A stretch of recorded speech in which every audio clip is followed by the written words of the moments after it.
presidente do Tribunal de Justiça de Santa Catarina defendeu Alexandre de Moraes após a aplicação da Lei Magnitsky. Ele representa e exerce a democracia, segundo o presidente, que falou isso na solenidade que abriu os trabalhos da 16ª edição do Encontro do Conselho de Presidentes dos Tribunais de Justiça do Brasil, que aconteceu na noite da última quarta-feira, dia 30 de julho, em São Luís, lá no Maranhão.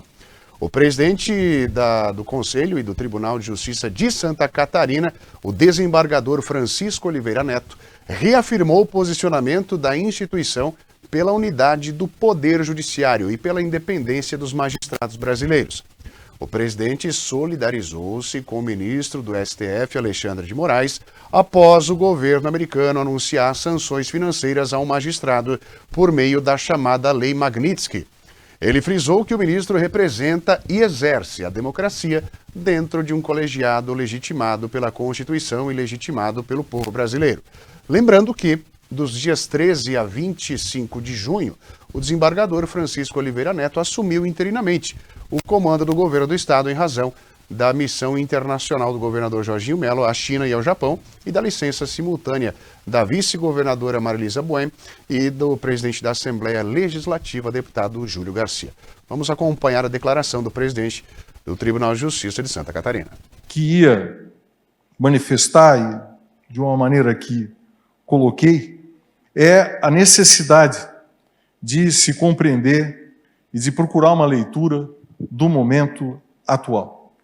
No último dia 19 de julho, nós apresentamos, o CONCEPRE apresentou uma nota pública à sociedade brasileira de apoio às instituições democráticas brasileiras. E essa nota, que está à disposição de todos, é de conhecimento público, nós manifestamos a nossa preocupação com aquilo que foi um primeiro passo, infelizmente um primeiro passo, que foi a revogação dos vistos de autoridades do Judiciário Brasileiro, do Supremo Tribunal Federal, da Procuradoria, do Procurador-Geral da República, mostrando a estranheza com o ato e a violação à autodeterminação e à independência, à soberania do Estado brasileiro.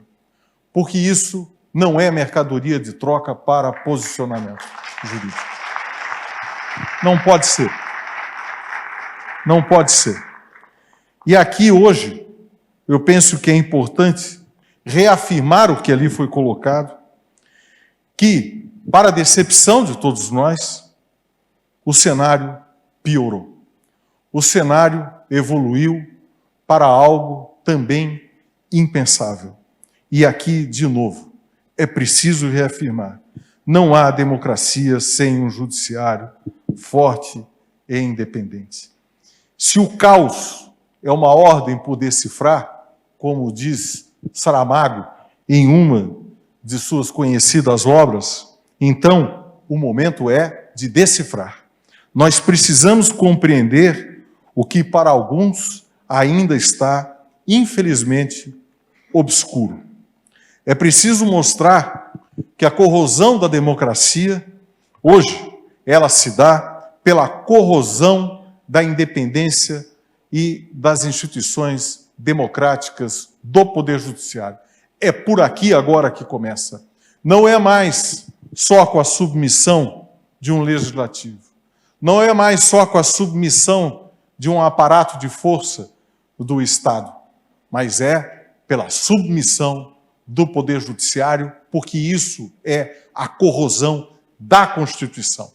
E isso não pode ser aceito. Que o bom exemplo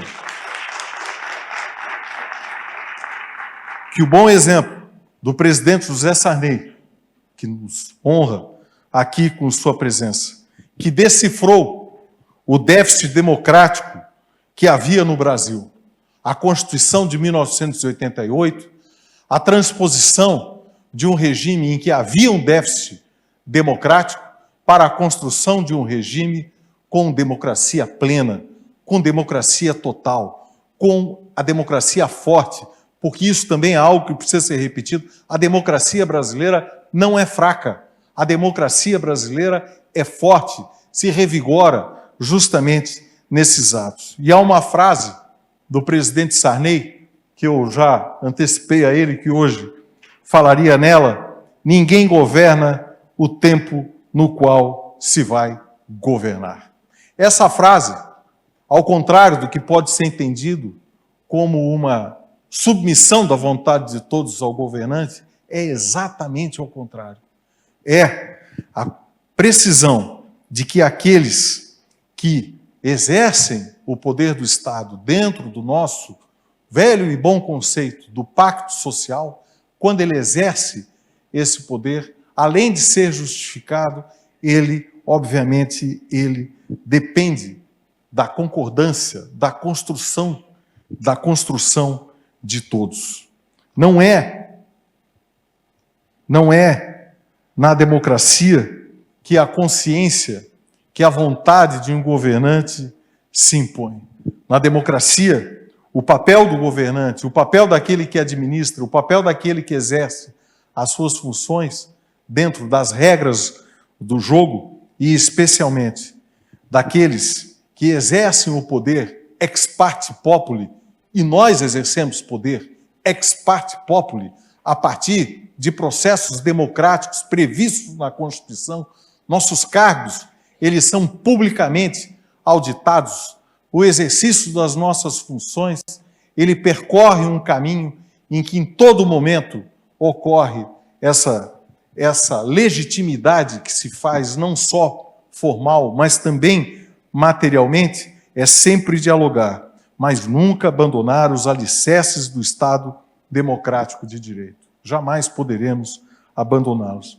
Por isso, é preciso repetir: o ataque a um juiz em qualquer das áreas de atuação, e mais recentemente, o que aconteceu agora não é algo que tenha a ver com a pessoa, mas o que essa pessoa representa. O ministro Alexandre de Moraes representa e exerce, sim, a democracia dentro de um colegiado legitimado pela Constituição e legitimado pelo povo brasileiro, em qualquer das áreas de atuação. O ataque ao ministro do Supremo Tribunal Federal, ao ministro dos Tribunais Superiores, ao ministro dos Tribunais de Apelação, a um juiz das grandes comarcas, a um juiz da comarca mais longínqua, é um ataque ao Poder Judiciário e é um ataque à democracia. Essa é a nossa compreensão. Estaremos prontos para caminhar junto com aqueles que defendem a independência e a soberania do Brasil.